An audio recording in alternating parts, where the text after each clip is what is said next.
Garage door DIY can look simple, but let's find out how it can be costly and dangerous. Welcome to the Garage Door Authority podcast, powered by A1. I'm your host, Jonathan Phillips, and the return of the Jimmy. How are we doing, dude? I'm doing good, John. Yeah? How are you? We're bringing Jimmy back because we're talking about the DIY.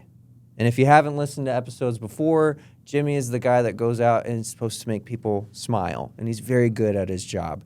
But Jimmy, because he does maintenance on doors, that's all he does, 151, 154, technically tune-ups, on every single door, all day, every day, whether it's a warranty, clients, anything that needs to be done, we send Jimmy. Now, we bring Jimmy on because he has to have a lot of conversations about when you have the power to do the job and when you should leave it up to the professional. So that's what we're going to talk about with Jimmy today. So how do you just feel about DIY in general? You know, well, like you said, there's things that you can DIY very easy, and then there's things where you shouldn't DIY without the correct training, Right. per se. Like, I mean, if you're just going to lubricate your door or you just want to check the balance of it, make sure those springs are holding up well, it's something very easily that you can do by yourself. It's not dangerous.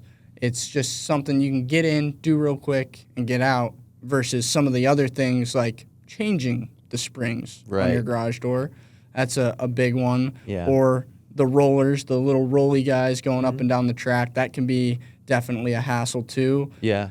And then got to touch up on the bottom of the door, that little bracket at the bottom right and the bottom left of your door, the bottom brackets. Right. Those are three things where I would not mess around with if I didn't know about garage doors. So the repairs being the most dangerous, to summarize, like springs, rollers, bottom brackets. And to make sense of it to people, so one, the springs are under a lot of tension. Yes. You would say.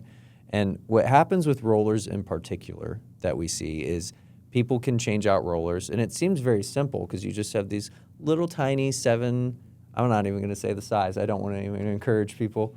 But but they're just like, oh, I'll just take out these screws, and they start with the top one, and they go down. They're like, this is easy. And then that bottom bracket. Oh, yeah. What people don't realize is that spring tension goes through a torsion line, is on drums, goes down the cables. So all those spring tension is right on that bottom bracket, and you take out the first one, no problem.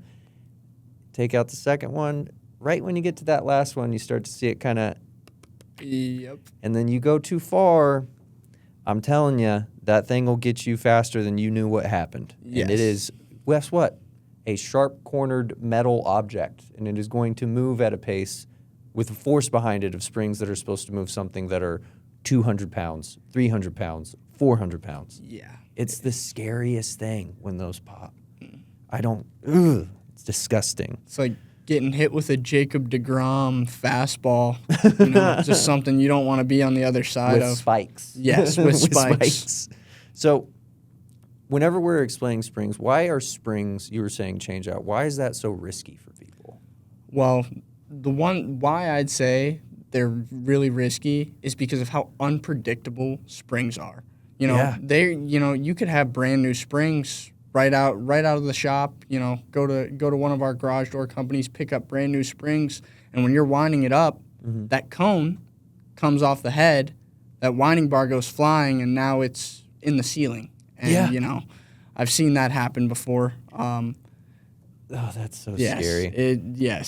It's funny that you say that because people are like, oh, I'll just get my own. I can understand old springs being dangerous. Clients pick up on that pretty quick. But they're like, I'll just go get the ones from Home Depot. I don't know if you noticed, I have a very straight nose this way.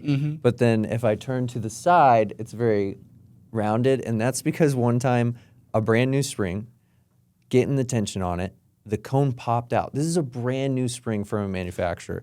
And whenever it popped out, the winding bar came, and it just destroyed my nose bridge. And setting it was probably the most top 5 painful things that I've had to do in my life. Because I had to set it myself, and obviously I didn't do a good job. That does not sound fun. No, it doesn't. So even with brand new stuff, why risk it? Now, what mistakes about DIY, right, have a bigger cost to a homeowner later? Well, One is, if you really don't do things the right way, you could eventually end up having to buy just a new door in general. Yeah. That's definitely not something you're going to want to pay the price on. I mean, if you want a new door, if you want one, then go for it. Yeah. And then the other thing, which is what I would say is even bigger, would be the medical bills that you might have to pay. Yeah, if you break your nose like I did, or that bottom bracket. Yeah, I wanna say, as far as insurance claims to homeowners, I forget the study from the law group. I should probably look it up and say it one time. But it's somewhere around 70,000 homeowners a year get an injury with an insurance claim with something that involved the garage door every single time. And I know it's like, I think the American population is like 340 million, 360 million, somewhere like that. But 70,000 is still a lot, and that's just the ones that had an insurance claim. Yes. So let's not mess with those things. Now, have you heard any stories or tales, especially, you work with a lot of guys with a lot of experience. Yes. Me and the guys were joking that we think all the guys at A1 Garage Door have somewhere around 15 to, 2 millennia of experience. What's a bad DIY story gone wrong that you've heard of? Well, I've well, it actually happened to one of my buddy's dads when he was trying to wind his own springs. Now, this was before I got into garage doors, so I was unable to help him at the time. Right. But when he was winding it, the cone fell off, and the winding bar shot up about 2 inches from his face. And if you were to look up after that, you could see it hanging out of the drywall in his ceiling. So it just shot off like a rocket. Shot off like a rocket. And if that were to hit him, it probably would have fractured his skull. Yeah, orbital fracture, something like that. Not to get too graphic. Yeah. My goodness. Now, how do pros ensure safety for a client? Just kind of going over all of everything that can happen. There's what good can happen, but like if you do everything right, this is how this is supposed to function, but also doing everything wrong. Like one example I want to bring up is, say you go out and buy your own springs. Well, springs have a certain number of winds that we're able to put on them. 8-foot door, put 8 winds on the springs.